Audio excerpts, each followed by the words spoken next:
कबीर के दोहे पढ़ेगी। कबीरदास जी हिंदी साहित्य के एक महान कवि थे।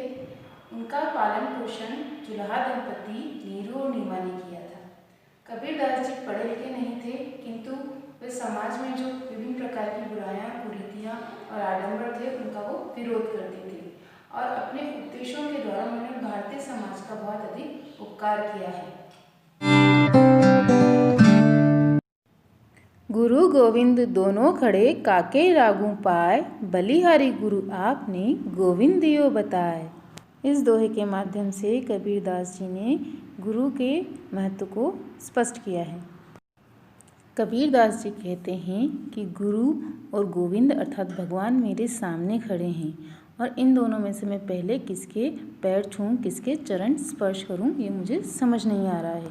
आगे कबीरदास जी कहते हैं कि इस स्थिति में हमें गुरु के चरणों में ही शीश झुकाना चाहिए, क्योंकि जो हमें भगवान से मिलने का सौभाग्य प्राप्त हुआ है वो गुरु के द्वारा दिखाए हुए मार्ग की वजह से ही हमें प्राप्त हुआ है। इसलिए हमें पहले गुरु के चरणों में शीश झुकाना चाहिए।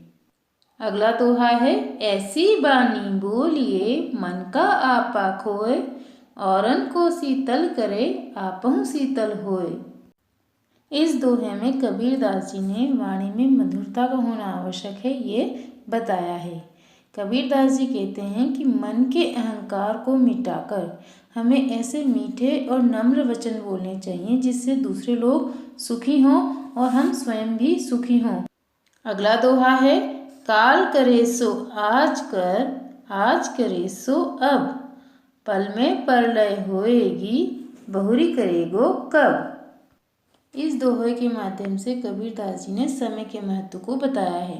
कबीरदास जी कहते हैं कि जो कल के सारे काम हैं वो हमें आज कर लेने चाहिए और आज के जो कार्य हैं वो हमें अभी ही पूरे कर लेने चाहिए, क्योंकि समय का कोई भी भरोसा नहीं है। पता नहीं कब प्रलय आ जाए, अर्थात कुछ ही समय में ये जीवन खत्म हो जाएगा, फिर तुम क्या कर पाओगे। इसलिए हमें काम को कल पर नहीं टालना चाहिए, उसे तुरंत पूरा कर लेना चाहिए। अगला दोहा है, साईं इतना दीजिए जामे कुटुम समाए, मैं भी भूखा न रहूं साधु न भूखा जाए।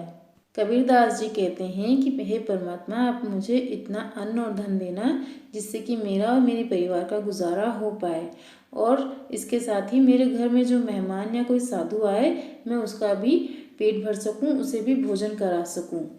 अगला दोहा है, रूखा सूखा खाए के ठंडा पानी पीऊ, देखी पराई चूपड़ी मत ललचावे जीव।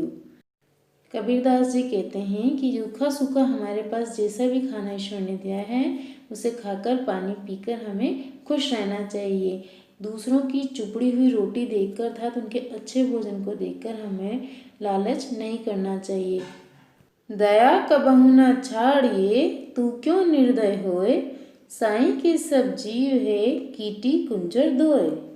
कबीरदास जी कहते हैं कि हमें सभी के प्रति दया का भाव रखना चाहिए। हमें किसी के भी प्रति निर्दयी अर्थात कठोर नहीं होना चाहिए, क्योंकि संसार में जितने भी प्राणी हैं उन सभी को उस ईश्वर ने बनाया है, चाहे वो कोई छोटा कीड़ा चींटी हो या फिर बहुत बड़ा विशाल सा हाथी। जब तू आया जगत में लोग हंसे तू रोए, ऐसी करनी न करी पाछे हंसे सब कोय। कबीरदास जी कहते हैं कि जब तुम इस संसार में आए तब तुम तो रो रहे थे और लोग खुशियां मना रहे थे, तो अब ऐसा कोई कार्य मत करना कि तुम्हारे पीछे से लोग तुम पर हंसे और तुम्हारा मजाक बनाए। बच्चों, ये हमारा पाठ 11 कबीर के दोहे अब पूर्ण होता है। आप इन दोहों को फिर से एक बार पढ़िएगा। आज के लिए इतना ही। Thank you. Have a nice day.